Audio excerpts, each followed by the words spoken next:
Good morning, everyone. My name is Lonnie Woodley. I'm the managing partner of Atlas CPAs and Advisors, and I'm with Nitin Gupta, my business partner, the managing partner of our Arizona branches. And we'd like to share with you some more about the Paycheck Protection Program and specifically about the loan forgiveness. We've had a lot of questions and concerns about keeping track of the loan forgiveness and how can I maximize the loan forgiveness.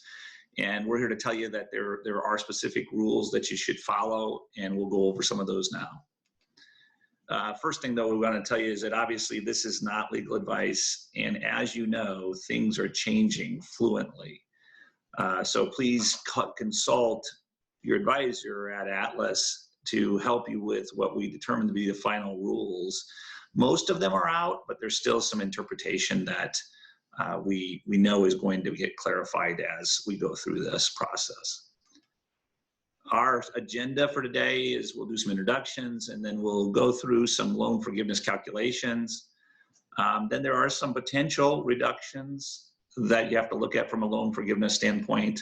We'll go over the loan forgiveness documentation that's required, and then how can we help you. Again, presenter is Nitin Gupta and myself, Lonnie Woodley. We know that, again, an overview of what happened with COVID-19, we know that they had phase one. Phase one was mostly about personal protection equipment, and that was mostly for hospitals and frontline workers. Phase two was really about the paid sick leave and the tax credits that you could get. Phase three really dug into the Paycheck Protection Program and some other credits. We know today, April 23rd, that they are still working on phase four, which should be out and approved hopefully by the end of this week. We know the Senate has approved it, but more to come on that. So please stay tuned on what phase four might be and some other things that are coming out to help businesses. So Nitin, the one thing that we've had a lot of questions about is the forgiveness. And how is that actually calculated and what costs do qualify? Can you go into that in a little bit more detail? Absolutely, Lonnie. Good morning, friends.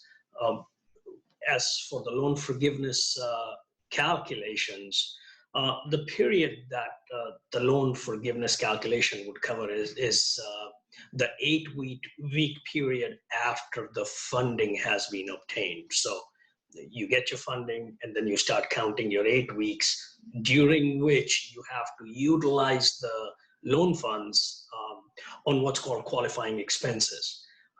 These qualifying expenses are payroll costs, and the payroll costs, we'll go into a little bit more detail on that, but it'll be payroll costs and the benefits associated with the payroll cost, the employee benefits company portion. And then there are certain non-payroll costs that are included in those calculations as well, namely the rent payments, the mortgage interest payments. Important to note that it's interest only. Principal payments are not included in that. Then you have certain utilities like the electricity, the gas, water, transportation, telephone, or internet access.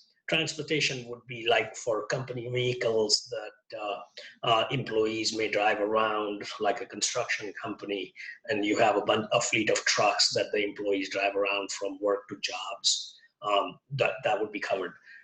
Interest payments on any other debt obligations that were incurred prior to February 15th of the 2020 year. Again, no principal payments are included. It'll be the interest only portion. And there is certain clarity that we are expecting to get on this, because it appears that the loan forgiveness portion calculation only includes the mortgage interest. It does not include interest on any other debt obligations. However, the PPP funds are allowed to be used to make certain other debt obligation interest payments. So there's a little bit of a difference between the two. And then the last one would be refinancing of the SBA EIDL loans, or those $10,000 grants as they were known, which has to be adjusted for. Now, in general, 75% of the money should be used for payroll and employee benefits, and only 25%, up to 25% of the loan funds can be used for these non-payroll costs that we just covered. Now, we talked about payroll costs. The payroll costs that are eligible for loan forgiveness are salaries and wages, any reportable tips, vacation, sick, or severance pay, group health benefits, retirement benefits, and the small portion of the state and local taxes like the unemployment insurance taxes that are paid for the states. The one thing to be cautious about is the payroll costs exclude any salaries or wages or compensation in excess of $100,000 for an individual employee annualized. So you will take basically $100,000 divided by 52 weeks times 8 weeks is all that's allowed for you to be able to use for that computation. And then the Families First, the Paid Leave Act. And then the one question that we've had on and on about this is this looks very familiar to how the actual loan was calculated. Is that accurate? That is absolutely right. The calculation pretty much piggybacks off of how the loan amount was computed. The only difference is when the loan amount was computed, you only went by payroll costs. And when the forgiveness is computed, you take into account payroll and those other items like rent and utilities that we discussed in the previous slide. Yeah, and going back to the previous slide, I think it's very important to note that there are certain costs that, as you mentioned, that can be used. You can use the funds to pay, but they aren't necessarily used in the calculation of the forgiveness. Is that correct? Correct. And Lonnie, as a joke, I'm generally saying, look, you can't get this money and decide to go to Vegas and bet it all on black or red. You have to be careful on how this money is utilized. And this lays out the guideline of where that PPP money can be used. You cannot, and we highly recommend, please do not use this money for any other purpose than the ones listed. And we've had some discussions with clients about not necessarily going to Vegas, but using the money for other things. And I think that the biggest issue is be able to provide the documentation, which we'll talk about a little bit later, of how the funds were utilized to the bank, because the bank will have this final say. Yeah, and I think all our clients and listeners have to be prepared to be able to support the use of those funds by way of documentation, appropriate documents to support how this money was utilized and be able to prove that this money was utilized for the allowed purposes. And then also that will become extremely important in the calculation of the amount that can be forgiven. Gotcha. And there are some other things that we should note, right, about the forgiveness? Absolutely. The huge portion of the forgiveness is that the amount that is computed, and I believe, Lonnie, you're going to cover how it's computed farther down in our slides, but the forgiven amount, once the computation's done, everybody agrees that that's the amount. That amount will be forgiven as a loan. Therefore, it becomes a grant. You don't have to return that money. And the icing on this cake is that income is tax-free. Generally, we know if you have income, you got to pay the piper, pay the tax on it. But in this case, that income will be totally tax-free. So listeners, please be cautious about how you're accounting for this also. You want to be able to clearly identify this money in your books come the tax time so that this amount is excluded from your taxable income calculations. The funds for the PPP loans, they can be used for any interest payments on any debt obligations other than just the mortgages, but the debt obligation had to have incurred prior to February 15th of 2020. And most people, if you obtain the loan, I think most banks had this calculation, the refinancing of the SBA EIDL grants those were in there in their computation already, but that it has to be reduced by that amount. The forgiven amounts, because you don't owe that, it's basically an interest-free grant. Up to 100% of the loan can be forgiven as long as you fit the criteria for the calculations. And then any monies that is not forgiven actually converts to a 2-year loan with 1% interest on it, and the first payment on the loan is not due until after the first 6 months. Great, great. I think we have an example also that we're going to go through. So do you want to walk us through that? Absolutely. So in this slide, we've got an example where a company has a $900,000 annual payroll.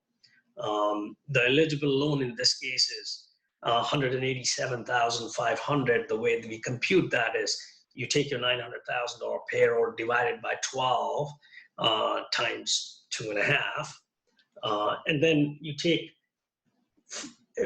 the next part is how the money is used. So in the first 8 weeks, the company pays $150,000 for payroll, $8,000 for rent, $2,000 for utilities, and $3,000 for mortgage interest, for total spend of $163,000 on the qualified expenses.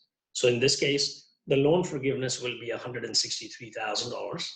And then the remaining $24,500 is just payable over 2%, over 2 years at 1% interest. So you're paying it back at $1,031.50. And one thing also to note is these loans do not carry a prepayment penalty. So if you're one of the people who does not like debt, who doesn't want to carry debt on their company books, you will have the option to just write them a check, pay this money back, without any prepayment penalty. Great, great.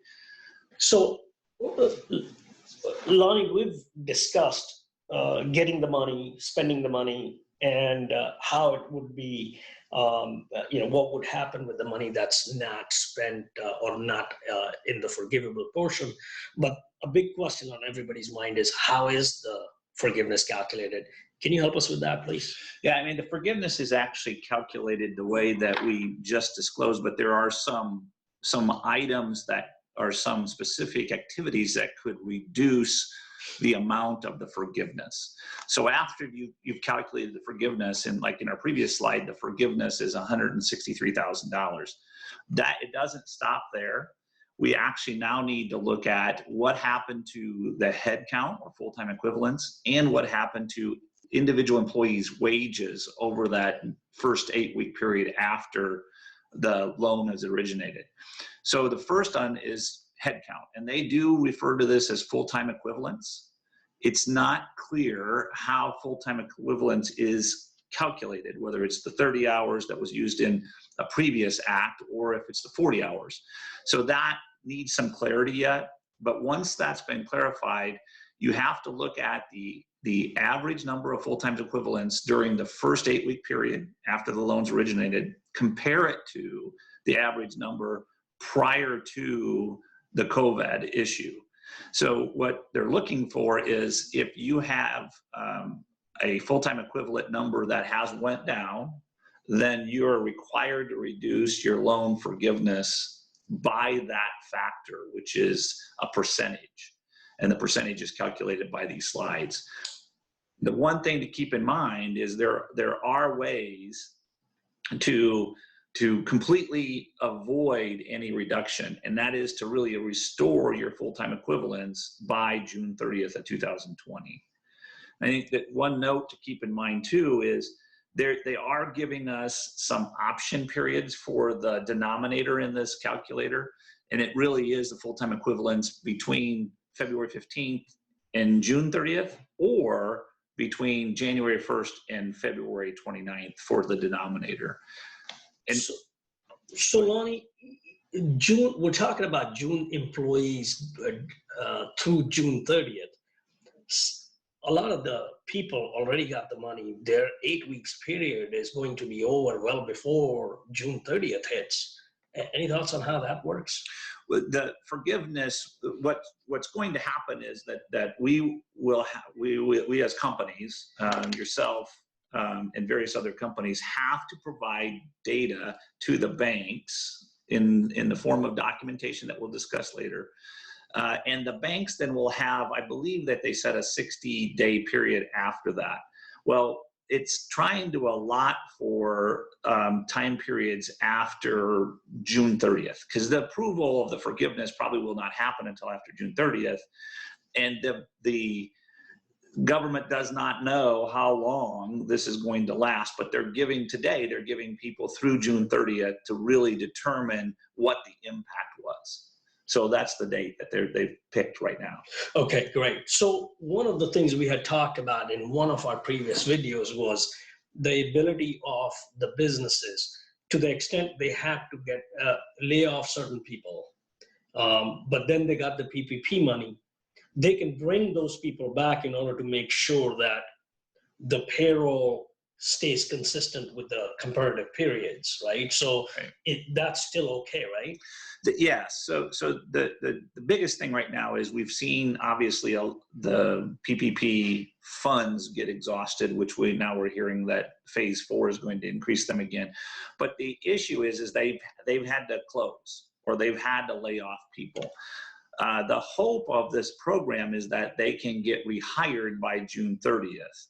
And you're not, if you use the 8-week period just after the funding of those loans, that period, what we've seen a lot of people is they're not rehiring people because they're closed. They have no need to rehire people. The intent is to obviously pay and keep people on, but from a business decision standpoint, it's really difficult to say, I'm going to rehire somebody and just pay them when they do have great benefits also with the improved unemployment, right? So what they're trying to say is, if there is a forgiveness, we're giving you a longer period of time to avoid having a reduction because you have fulfilled that obligation of rehiring the people and with your full-time equivalents. Does that make sense? It absolutely does, because thinking about some of our clients that are restaurants, with the stay-in-place orders, even though they have the PPP money, those restaurants are not going to open to full capacity because they're not allowed to.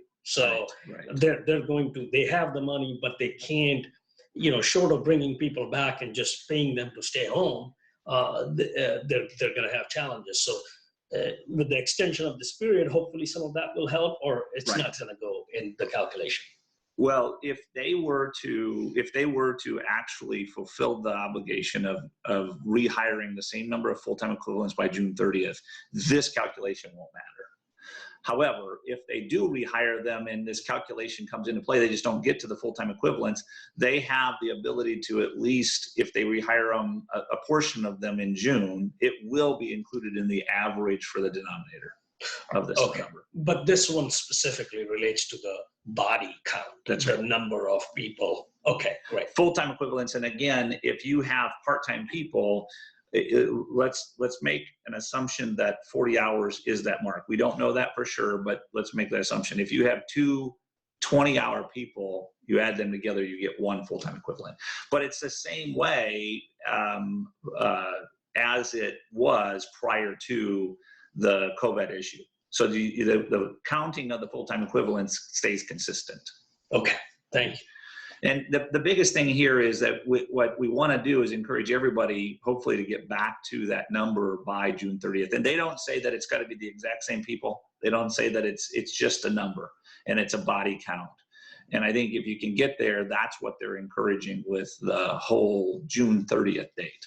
So is there any guidance on, could it be a new body? Does it have to be the same body? Is it the same number of people? Yeah. It's a good question. We have that with a lot of clients. It is not defined that if you laid off Joe, that Joe has to be the one you rehire. That's not. They don't make that distinction very clearly. So our assumption today is that it's just a body. So it could be Jane or somebody like that. I think it's also worth noting that with this whole full-time equivalent reduction or potential reduction, that when you're looking at it from a standpoint of getting a reduction in your forgiveness, you still have to look at it from a wise business decision. You know, Correct. if it converts it to a loan, it's still a 1% loan. Don't bring people back just to get forgiveness, because you might be jeopardizing a better benefit from them with unemployment. It just depends on the wages that you're paying your people, because they did increase that by over $600 just for this issue. So make sure you look at what's the best benefit also for the employee. Yeah, and this is, it sounds like it totally still is a business decision in terms of a balancing act that has to go into play for this, for all business owners, entrepreneurs to be looking at. Yes, we have this opportunity now of the PPP money, but what is the best use of this money and how, within the parameters that have been provided by the government? Like we talked, it would not make sense for a restaurant to start paying all the people all over again while they're continuing to be closed and this money is gone. Right. Well, and we've had some conversations with clients about, you know, who do they pay during this period of time if they've laid off a bunch. They're still, in a lot of restaurants, they're still paying managers, and they might be doing carry out. We've had questions about, well, should I hire my son or daughter, my wife, or a family member? And the caution that I'd put out in this is just be careful with that. There has to be a business purpose for hiring that person and paying that person during this period of time, and you need to be able to justify that. We've also had questions about whether the paying a bonus to somebody should count towards forgiveness if it's in that 8-week period. And again, caution to that is they are allowing you to pay stay bonuses or retention type bonuses, because you know you have to, and that's been incurred and earned and paid in that period of time. So that could qualify. But if you go to an extreme on the other side, you just got to be careful that you can justify it for a business purpose in that first 8-week period. That doesn't have a lot to do with the full-time equivalence, but it does have to do with the business decision that we're making during that 8-week period to try to get forgiveness, because everybody wants to get that loan forgiven if they can, but there are specific guidelines that you need to follow. Yeah, and Lonnie, you and I have talked about it. The one thing that we're talking to our clients about, and a word of caution is, this is uncharted territory. This is something completely new that has not been put into place before.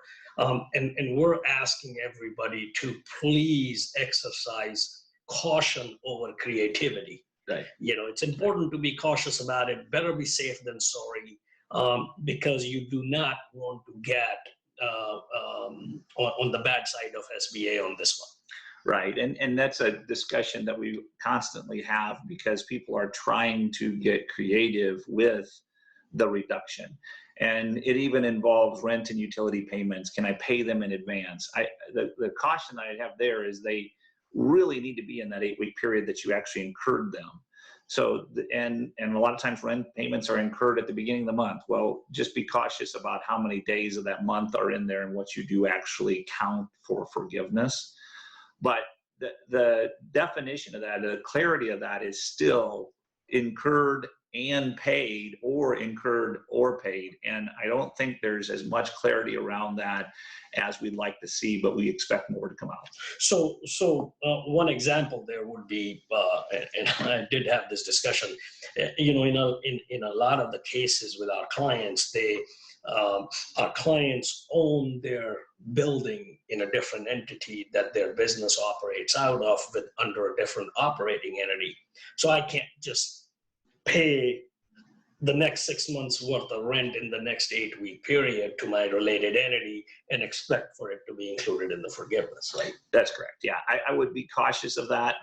It doesn't mean that there isn't a good portion of that could be qualified for forgiveness, but that's not what the intent is here. And I agree with you. I don't think it's not worth risking that money with the SBA or the issues with the SBA to get that forgiveness. The other thing to keep in mind is that, remember, it's a 1% loan. And that to me means don't risk it. Just take the 1% loan and pay it back over 2 years. It's a lot easier. Right. There is another way that the forgiveness could be reduced, and this is really more on an employee by employee basis, that if their compensation dollar for dollar decreases by more than 25%, you have to reduce the forgiveness by that. And again, this relates to employees who have made less than $100,000, but what they're getting at here is just employee pay. So we do have some clients that have said, we're giving across the board 33% pay reduction. We're going to keep everybody on, but we're going to just do a pay reduction. A portion of that would be subject to reducing this forgiveness. Now, one of the caveats here too, which is a great thing for the SBA to think about, is that if you restore their pay to that mark before the loan by June 30th, you can avoid this reduction also. So they're looking at it from, once you've calculated your forgiveness, there's two ways where that forgiveness could be reduced after you've calculated that forgiveness. And it's the head count, full-time equivalents, and it's the compensation to individual employees. So Lonnie, can you help us understand that last piece a little bit more, please? So can a company just restore the pay in the last week of June? So the clarification that we've seen is that it is by June 30th. So if you can prove that you've restored the pay to the numbers or the amounts prior to, we'll say, the loan origination, because that's when the 8-week period starts, then yes, but you have to prove that. So you'll have to give somebody, you have to give the SBA or your advisor the information that proves that you have restored that pay by June 30th. Okay. There's not enough clarity that says, okay, you have to do it for a month. You have to do it for the whole month of June. They're just saying by June 30th. So we can probably expect more guidance coming out on this thing. Yes, I think so, and because there's a lot of questions. Right. And you can see by what's out on the SBA website that they have the frequently asked questions. We're sure that some of this is going to come out as we get closer and closer to the end of that 8-week period, because we're partway into it now, and people have to start thinking about this. Correct. So here's a quick example. And again, we start with the loan forgiveness of $163,000. And the first reduction is by, if we had 5 people laid off and we had 5 full-time equivalents and we had 20 full-time equivalents prior to that. So the head count reduction is 15/20ths. And then we have to reduce it further by the employee's pay. And let's say that was reduced by, we had 3 employees that were over the 25% threshold, 15,000 each. That means, or I'm sorry, 5,000 each or 15,000. So the adjusted forgiveness in this example is $107,250 compared to the $163,000. So again, there's a head count reduction and then there's a compensation reduction. Okay. So both go into play. They do. And again, if they would have restored their head count to 20 full-time equivalents by June 30th, that whole column would be eliminated. And if they restored those 3 employees back to their pay prior to the origination of the loan, then that 15,000 would go away too. Okay. So, Nitin, one of the things we talked about a lot was the documentation. We get a lot of questions about, well, what do I need to do? How do I need to keep this? And we also have had discussions with clients of how to track this. And this slide may not go into how to track it. So, but can you kind of give us an overview of what documentation that you think they need, and also how we should track this? So, I would say the documentation that's going to be needed is going to be very similar to what hopefully everybody had to provide in order to obtain the loan. So same, which was primarily things related to the payroll records and payroll journals and payroll histories. And so you can expect to have to provide documents to prove the number of people, the FTEs that you had, prove that you actually did do payroll during that period, you paid the money, have reports of the payroll tax filings, the state payroll filings, the unemployment insurance filings of your quarterly forms that again, similar forms as you would have provided to the bank in order to obtain the loan. Please be prepared to provide them documentation. It's one thing to write a check, but that check may never clear. So you have to be able to provide them copies of canceled checks or receipts or transcripts of some sort that show that the money was actually paid and utilized by the employees for the purpose of payroll. And then with regard to the other items, your mortgage statements, the bills that you get every month, and same thing, copies of canceled checks representing the payments, and the same thing for rent, utilities, and any other interest payments.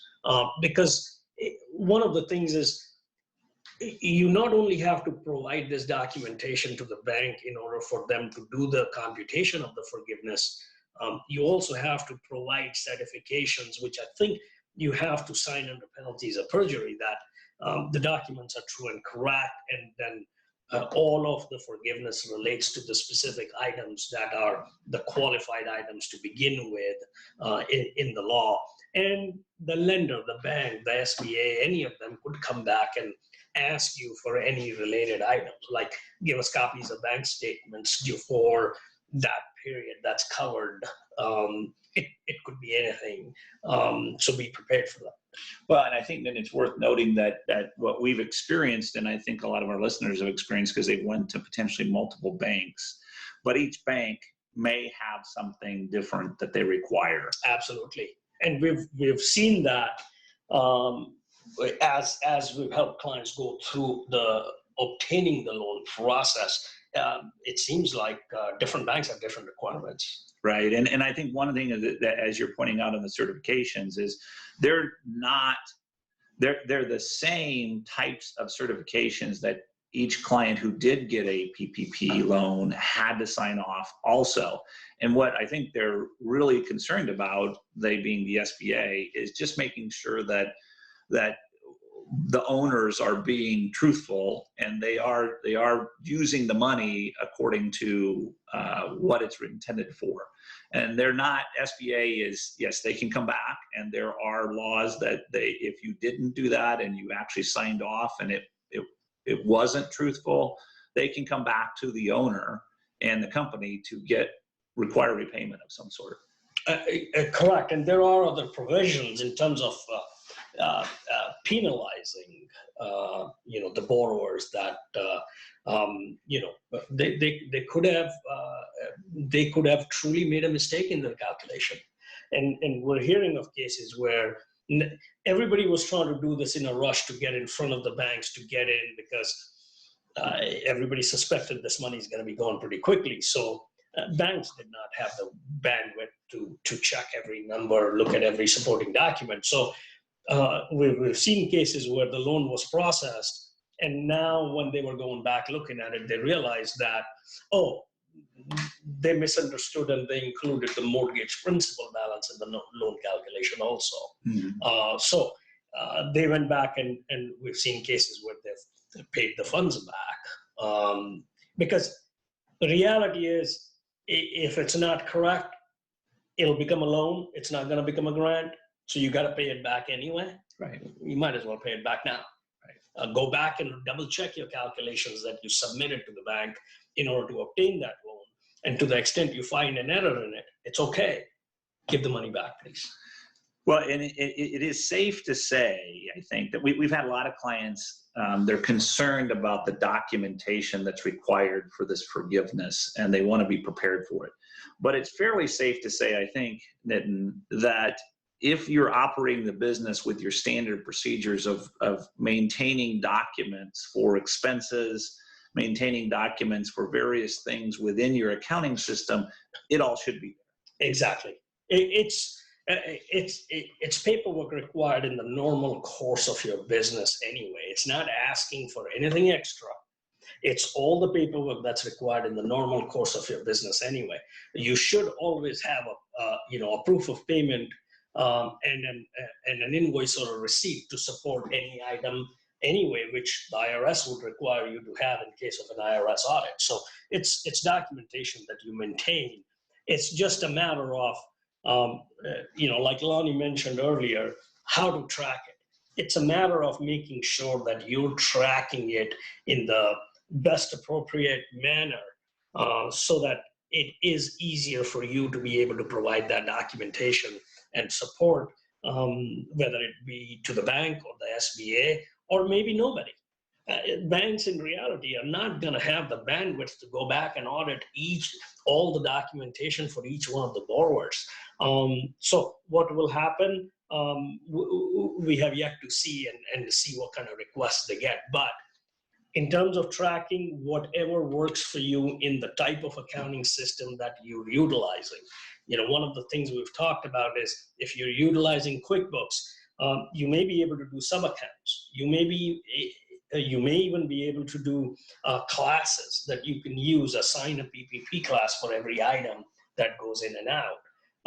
Be able to track, and I'd say it'll be easier for you to track it in lump sums. If you're utilizing the money for payroll, have your entire payroll journal showing the totals, and that total matches with the funds utilized from the PPP account. Because we've heard in some cases the banks have made the borrower set up a separate bank account for this money. And in some cases, the money went into their regular operating account. So the onus is on you on how you track it, with the end result that you have to be able to provide the clear and concise reconciliation of the funds obtained under the PPP program. But I think it's safe to say that whatever you have for an accounting system is going to be sufficient as long as you're keeping track of the source documents that you should maintain, even for IRS purposes. So if you have questions about that, we have some suggestions specifically to QuickBooks users. We would have some suggestions specifically to other software users, but it's relatively easy to set up an account, so give us a call on that. So we want to talk a little bit about, just in wrapping this up, of how can we help.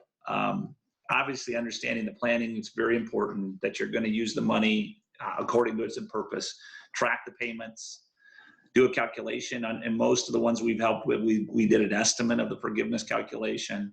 Well, we want you to maximize the forgiveness, but do that within reason, not necessarily outside of the normal business intent of the actual PPP loan. And then use it for its intended purposes.